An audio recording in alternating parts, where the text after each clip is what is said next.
Hello, Booktube. Thanks for letting me have a little break. It's good to be back. We're going to do an original tag today for Tag Tuesday.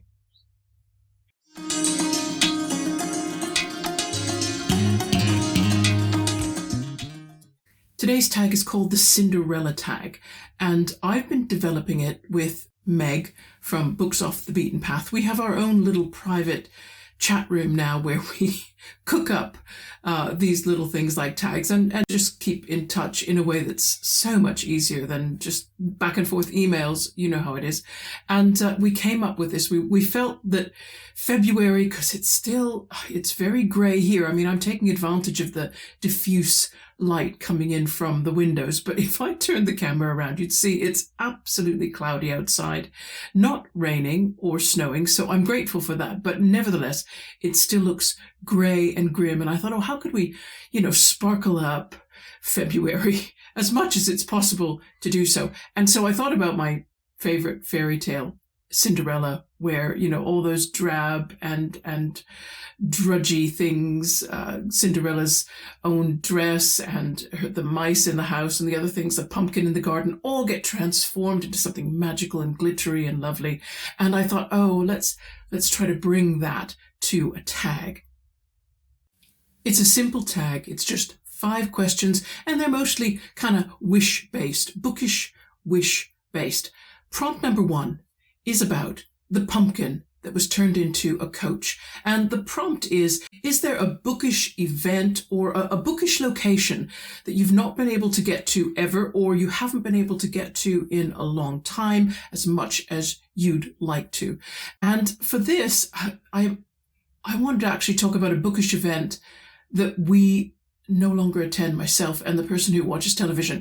And that's because it's become really fashionable. So many of these literary festivals now become very fashionable, very commercial, and they're priced so high. They're kind of priced outside our budget. And I'm going to talk about the Hay Festival of Literature, because we started to attend the Hay Festival back in the mid-90s, when it was so obscure that we can remember we found out about it because the Independent newspaper in the UK ran a very small article, as if to say, I don't suppose anyone's heard of this little festival in this tiny town on the Welsh-English border that's going on. And we thought, no, we haven't either. So we went out there, and it was lovely. We got to know a particular couple that ran a bed and breakfast in a village about 1.5 miles, 2 miles from Hay.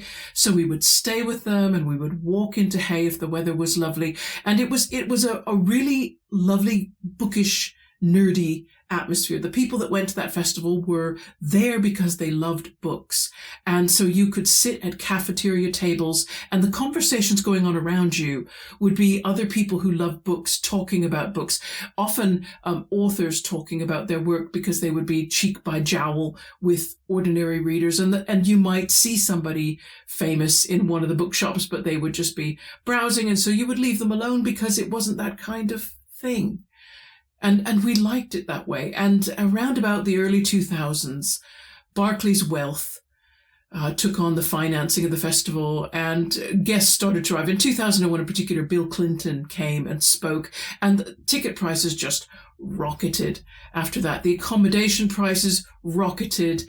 The B&B that we stayed in, they quoted us their new prices one year, and we said, really sorry, we just don't think we should pay that for a UK holiday. We could literally go abroad for the amount of money that we're being asked to pay just to stay in Hay for the week of the festival. And so we haven't been. We still go to Hay regularly, but we always avoid the festival week. And it's kind of sad, because it's not that we wouldn't like to attend. It's that it feels like the festival has moved away from really bookish people to people who need people to know that they're attending the Hay Festival, because it's gained that kind of kudos. And prompt number 2 is about those mice that Cinderella is friends with, who are turned into the horses for her coach. And I'm saying name up to 3 books, or if you don't want to name books, name an author who is just lesser known, small fry in the book world, but they mean a lot to you. So if it's an author, give them a bit of the publicity that you think they deserve. on Booktube. I'm going to name an author, but I've never met her, by the way, but I know just enough about her to guess that maybe she'd prefer to remain little known and obscure. Maybe she won't thank me for putting her in this tag prompt response, but I do like her work. So she reminds me a little bit of Leonora Carrington. In fact, there are a lot of points in her life and Leonora Carrington's where there were similarities. They both came from very wealthy families who had expectations for their daughters to enter society and be sort of extrovert and out there. And both daughters were rebellious, and they found it very difficult to be confined by those conventions. Both have been committed to psychiatric institutions at some point in their life.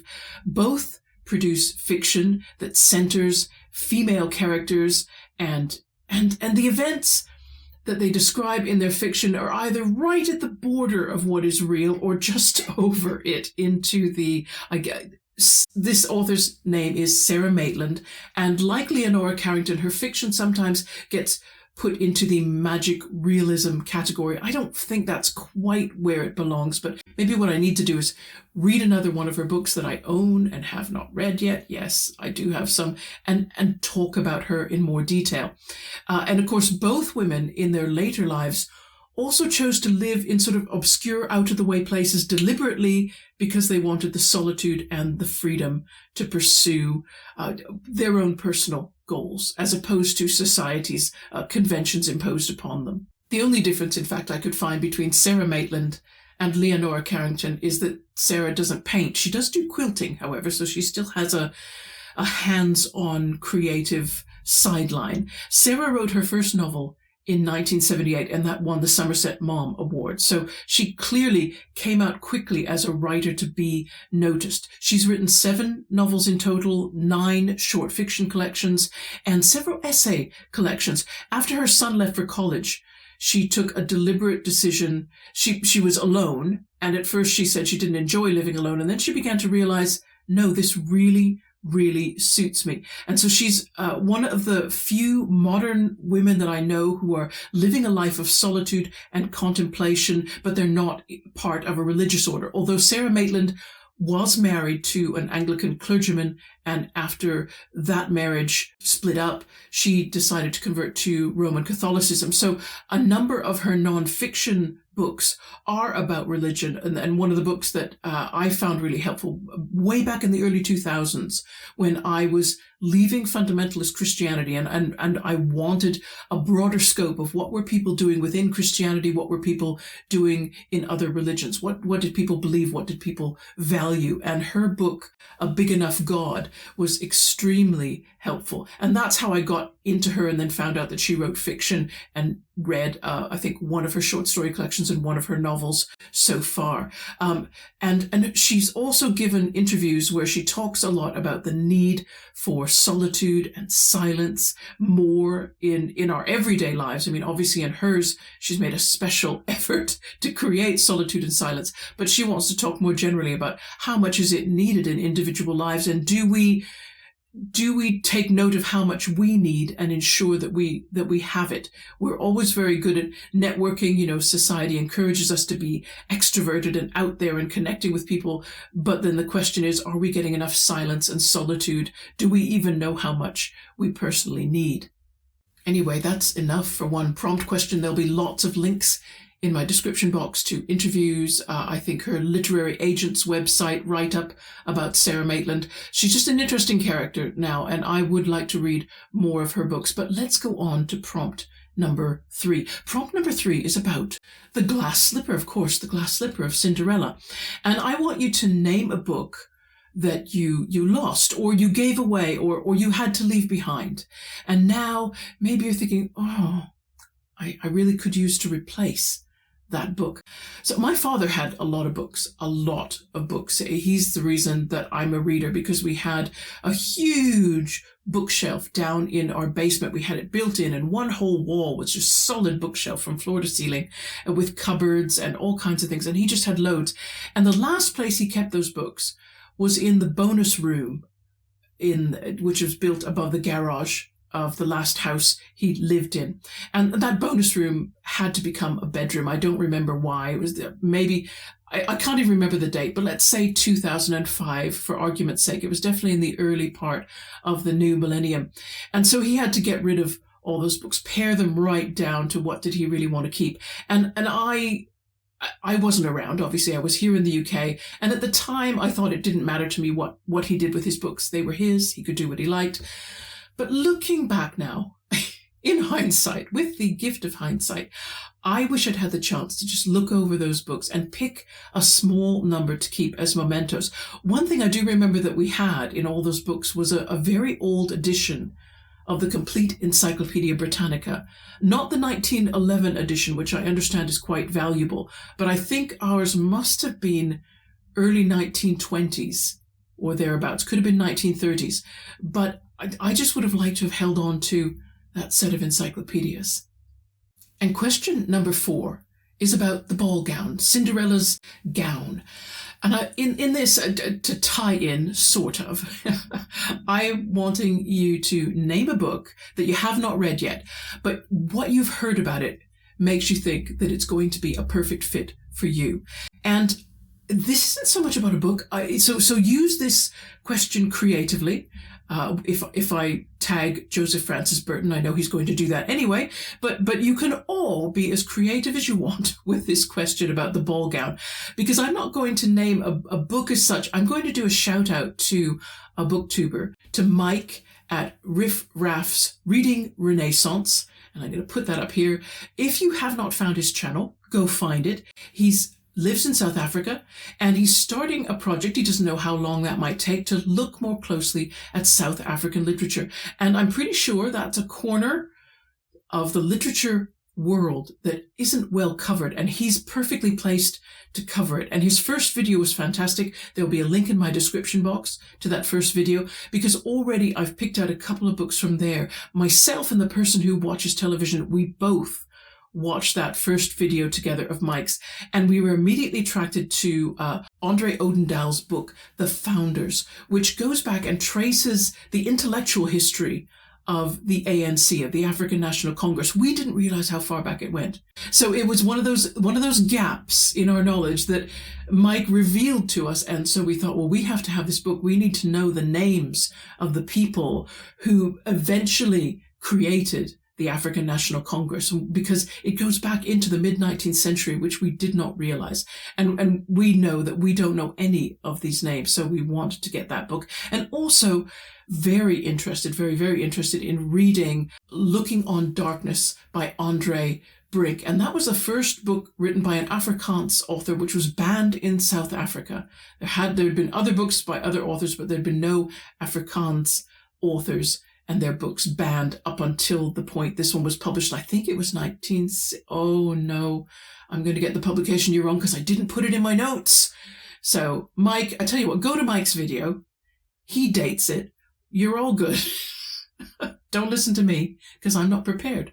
So, and I should have been, but I want to read both of those books. I'm absolutely sure they're going to be a really good fit, and they're going to open my eyes to another corner of the world that I've been to South Africa, went once to watch some cricket, but you know, that's how lightweight that holiday was. And I really didn't get to know the country greatly. I could use Mike's project, so I'm definitely going to be following his subsequent videos. And prompt number 5 is about the fairy godmother, the most important character in Cinderella, the one who really makes it all happen. If you had a bookish fairy godmother and she appeared wherever and she said, I'll give you 3 bookish wishes. What do you want? 3 books. I'll give them to you now, right now in front of you. You won't have to go search for them or hunt them down. These can be books that are very rare and difficult to find. They can be books not yet written that you wish somebody would write, topics you wish were covered. Ask that fairy godmother anything you like. I'm going to be a little bit more conventional. I went to my Amazon wish list, which is getting so long now. I can't even browse it because it just takes ages and ages. But I went and sorted it by priority because I do mark books highest priority. I'm thinking, oh, if I get a chance and I don't feel that I'm buying too many books at once, I'd like to buy these. So these are 3 books in the highest priority on my wish list right now. And the first book is The Decision by Britta Bowler. Now, Britta is a Booktube creator as well as an author. And this book is about Thomas Mann and the decision that he had to make in the mid-30s when I believe he was in Switzerland about whether to remain in Switzerland and therefore safe from the fascist government whom he opposed in Germany, or whether he should try to return and oppose the government from within. It involved making decisions about leaving people behind whose welfare he worried for. It's a complex story, and I'm interested in Thomas Mann from having read once The Magic Mountain, but there are other readings need to happen, but that's by the by. That could perhaps, that doesn't need to be a wish with a fairy godmother. I've got a copy of The Magic Mountain. I could reread it any time and should. So that's book number 1, The Decision. Book number 2 is Talking at the Gates, which is a biography of James Baldwin. That's a life I really would like to get to know better as a backdrop to reading more of his fiction. I think I've read Another Country and Giovanni's Room. And so that's just been my introduction to James Baldwin. But now I feel like if I want to delve deeper, I want to know him better. So that's book number 2. Book number 3 is My Place by Sally Morgan. This was a recommendation from the channel, let me find it in my notes, Angela Watson, who lives in Perth, and she recommended this as what has now become a classic piece of Australian fiction written by an Aboriginal author.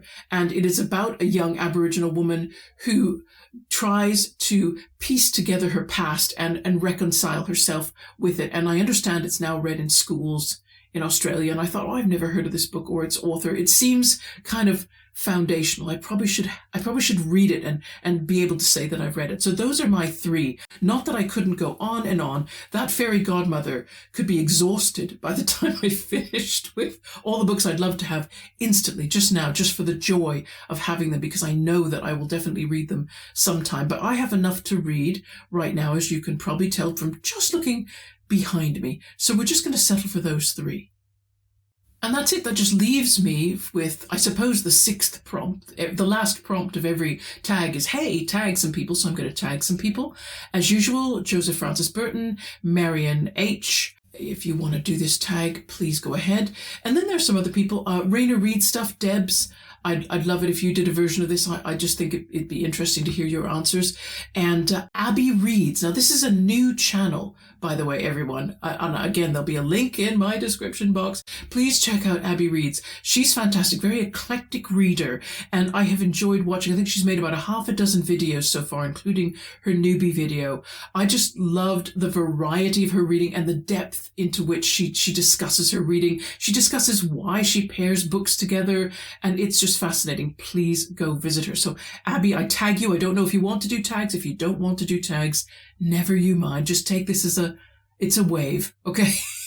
Hello, Abby. Really loving your channel. Trying to send more people over there as well. Okay. So next, Gareth at Book Songs and Other Magic, although you've done a lot of tags that I need to pick up. And so Gareth, bear with me. I will get to, I think, the Muppet tag you've tagged me in. Can't remember. I've got a lot of tags that are in my to-do list, and I am going to get to them eventually. If I stop inventing tags, maybe that's what I've got to do. Stop inventing them so I have time to do other people's tags. I'm also going to tag Mary Andrea at Books and Bocadillos. If you fancy doing this tag, please do. And Gavin at Genre Books. And finally, also Camps Campbell Reads, because he just did his video celebrating his 2nd anniversary of his channel. Happy birthday, Cam! If you'd like to do a tag, if you feel you need a break from, the heavy stuff that you otherwise get into, please feel free to do this one. And I think that's it, everyone. So please check out the description box if anything I've talked about has fascinated you. And I'm going to be back at the weekend. We're getting back into the swing of things with, I believe, a fiction review. I can't remember. I've got all these scripts ready to go. Haven't filmed them yet, but we'll be filming on Friday. So look out for whatever comes up at the weekend. And until then, everyone, happy reading. Hope you're coping well with whatever weather you're getting. If you're in Australia, it's going to be better than this, I imagine. But if you're in the Northern Hemisphere, hang in there. Spring is coming. And take care of yourselves. Bye-bye.